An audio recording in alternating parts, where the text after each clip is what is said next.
से ओडिया लोकंकर से मौड़मणि अच्छी आहरी माने कौन कहते सुना मुकुटा पिंधिक मौड़मणि भाव में सी आविर्भाव हे नवीन पट्टनायक एपर्यंत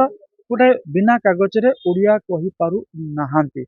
एवं वर्तमान देखिबार कथा जे पुणी वर्तमान से जो दल को सक्रिय करने चेष्टा कर बहुत भल कथा किंतु ओडिशा ओडिया अस्मिता कथा जो कहुच्छी बर्तमान आगामी दिन में गत दिन ओडिया अस्मिता को नहीं राजनीतिर पट परिवर्तन होती आगामी दिन में ओडिया अस्मिता नहीं ओडिशार राजनीति प्रभावित हम देखो नवीन पट्टनायक सारा जीवन में आप देखिए बहुत कम सी ये 29 वर्ष है 29 वर्ष से 29 जर्नालीस्ट भल कर जानी कि ना सेतबेले अधिकांश समय जितेबाला प्राइम टाइम जो समय से ग्लोरी रे थे एबे टिके कौन भेटुचंती हिंदी रे काली आम जहाँ देखिले दुई शब्द ओडिया दीटा लाइन ओडिया रे कहीकि हिंदी की स्विच ओवर करगले कंटिन्यूअस कही पारे कि ना सेटा गोटे सन्देह रही किंतु गोटे कथा लोक ओडिशावासी खुशी हेबे बिना कागज रे सी जदि ओडिया जर्नालीस्ट मानक से ओडिया रे वार्तालाप करेंगे कंटिन्यूअसली खाली वार्तालाप माने से गोटे पाक कथा कहबे से रेकर्डिंग एपटू प्रश्न जीव ओडिया से प्रश्न ओडिया रे निर्भुल भाव में कहबे अनर्गल भाव में कहि परबे ताहाले जाईकि माने आमे कहि परबा सेटा तंक पई ओडिशा पई गोटे श्रेष्ठ अवदान हबो अवदान से रखिछन सेटा के अस्वीकार करनाते आहुरी श्रेष्ठ अवदान हबो ए राज्य को शासन करथिबा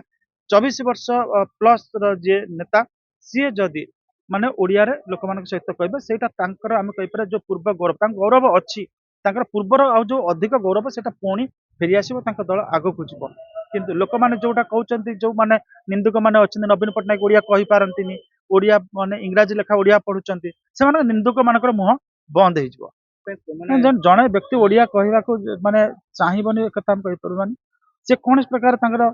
से कथा सी भी स्पष्ट करिया दरकार आज पर्यंत काहे कि तांकर दुई दुईटी ट्यूशन मास्टर खंजा होते कहला से भी हेडलाइन होता ए मास्टर आसी पढ़ाऊँ से मास्टर आसी पढ़ाऊँ किंतु तापर भी देखला बेलू नवीन पट्टनायक एपर्यंत गोटे बिना कागज रे ओडिया कहि पारु नाहांती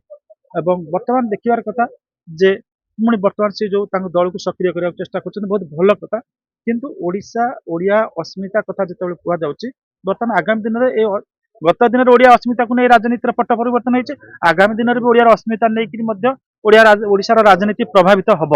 तेणुक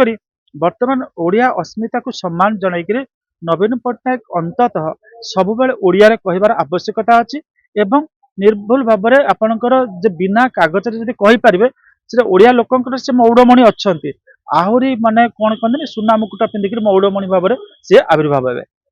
जदि आपंक आम भिडी भल लगा तेब आम चैनल को लाइक शेयर और सब्सक्राइब करने को जमा भी भूलु नहीं।